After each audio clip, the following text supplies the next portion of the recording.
Bienvenue sur Conseil pour un milliardaire. Là, vous recevez des conseils pratiques pour bâtir votre entreprise et devenir un milliardaire. Alors aujourd'hui, nous allons parler de réseau, notamment comment développer son réseau d'influence. Donc 4 petits conseils pour développer son réseau d'influence. Ceci est en rapport avec une vidéo que j'ai précédemment produite, donc qui parle de quelques raisons pour lesquelles certaines personnes se retrouvent encore au chômage. Et parmi ces raisons, il y a parce que vous n'avez pas de réseau. Donc dans cette vidéo, nous allons parler de 4 petits conseils puissants et efficaces pour pouvoir développer son réseau d'influence. Tout d'abord, avant de commencer, j'aimerais préciser que réseau ici, j'aimerais donner la définition de réseau pour ce cas-là, parce que en Afrique particulièrement, le mot réseau sonne un peu péjoratif, c'est un peu négatif. Mais ici, je parle juste des personnes. Donc des personnes, soit des autorités, soit des professionnels, soit des fournisseurs, soit des clients. Donc toutes ces personnes stratégiques qui vous permettent d'avancer dans votre activité tout simplement ou dans la vie de tous les jours. Je ne parle pas ici de réseaux d'homo ou des réseaux de sacrifices, ainsi de suite. Donc, il faut qu'on soit déjà clair dans le départ. Donc, il s'agit ici de toutes les personnes stratégiques qui vous permettent d'avancer et d'être efficace dans votre métier ou dans votre travail ou dans vos affaires. Donc, on passe à la première astuce. Donc, le premier conseil, c'est définir son domaine d'influence. Dans quel domaine vous voulez développer votre réseau d'influence? Donc, est-ce la politique? Est-ce les affaires? Est-ce le sport? Est-ce le social? Peu importe le domaine dans lequel vous voulez développer votre réseau, vous devez d'abord le définir. Vous ne pouvez pas être influent partout, à tout moment et pour tout. Okay? Vous devez définir clairement quel est le domaine dans lequel vous voulez exceller ou vous voulez être une autorité. Donc, développer son réseau d'influence. Mon domaine, il est clair, c'est le business, c'est les affaires, c'est l'entrepreneuriat. Donc, chacun doit définir le domaine dans lequel il veut exceller et développer son réseau d'influence. Deuxième astuce, c'est qu'est-ce que vous voulez donner? Qu'est-ce que vous voulez offrir? Vous savez, très généralement, lorsqu'on veut entrer dans un réseau ou lorsqu'on veut entrer en relation avec quelqu'un qui a de l'argent ou qui a une position ou qui a des biens matériels ou qui est riche, c'est très souvent pour recevoir. Dans la majorité des cas, rares sont les gens qui, avant d'entrer dans un réseau ou avant d'entrer dans une relation, ont déjà pensé ce qu'ils vont donner à cette relation ou ce qu'ils vont donner à ce réseau-là. Lorsqu'on veut entrer en relation avec une femme ou avec un homme, il faut savoir ce que vous voulez offrir à cette personne-là. Pareil pour un réseau. Donc lorsque vous appartenez à un réseau d'affaires ou un réseau de politiciens ou un réseau de commerçants, il faut d'abord définir ce que vous voulez apporter à ce réseau-là. Est-ce de la connaissance? Est-ce que vous voulez apporter de l'argent?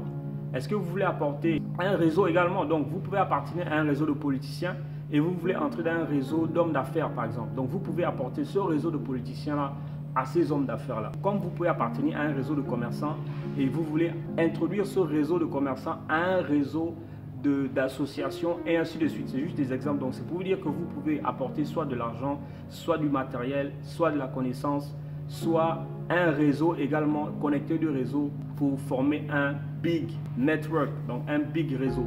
Donc, deuxième astuce, vous devez savoir ce que vous voulez apporter. Pour prendre mon exemple, ces dernières semaines, j'ai voulu intégrer ou je suis en train d'intégrer de plus en plus de groupes Facebook, donc qui parlent d'entrepreneuriat, qui parlent de business en Afrique, dans le but d'apporter ma petite expérience entrepreneuriale et mes petites connaissances dans le domaine. Parce que je sais qu'il y a forcément des milliers de gens qui sont en avance par rapport à moi, mais je sais également qu'il y a beaucoup de gens qui sont encore en début de carrière, donc qui sont bien derrière moi et qui ont besoin certainement des petits conseils que je donne dans ces vidéos-là. Donc, deuxième conseil, il faut définir ce que vous voulez apporter au réseau auquel vous voulez appartenir.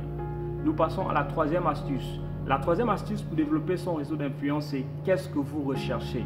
Vous devez savoir de façon claire ce que vous recherchez. Il ne s'agit pas ici de s'entourer, de s'encombrer avec de milliers de gens qui ne servent à rien. Vous devez absolument définir ce que vous cherchez. Donc en même temps que vous définissez ce que vous voulez apporter, il faut savoir et il faut définir ce que ce réseau va vous apporter ou ce que vous voulez que ce réseau vous apporte. Vous savez, vous pouvez avoir dans votre réseau 10 personnes qui seront plus efficaces que quelqu'un qui a un réseau où il y a 100, 200 personnes. C'est vrai que la taille du réseau compte, mais ce qui compte le plus, c'est la consistance ou la capacité de ceux qui sont dans ce réseau-là. Donc, définir clairement ce que vous recherchez lorsque vous appartenez à un réseau. Donc, il ne s'agit pas de s'encombrer avec des gens, mais il s'agit de trouver des gens stratégiques et efficaces pour pouvoir avancer, aller de l'avant. Donc très important, première astuce, c'est définir votre domaine d'influence. Deuxième astuce, qu'est-ce que vous voulez apporter? Et troisièmement, qu'est-ce que vous voulez recevoir? Donc lorsque je entre en relation avec tel monsieur, c'est pour lui donner ceci et pour recevoir cela.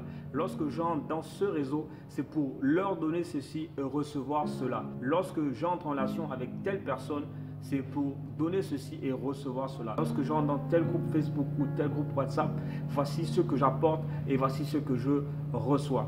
Quatrième astuce, passer à l'action. Maintenant que vous avez défini votre domaine d'influence, donc soit la politique, soit le sport, soit les affaires, le commerce, l'agriculture, etc.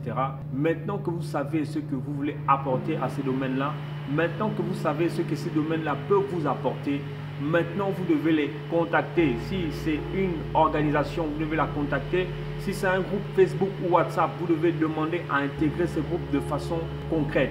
Toutes nos stratégies, toutes nos pensées ne servent à rien si nous ne passons pas à l'action.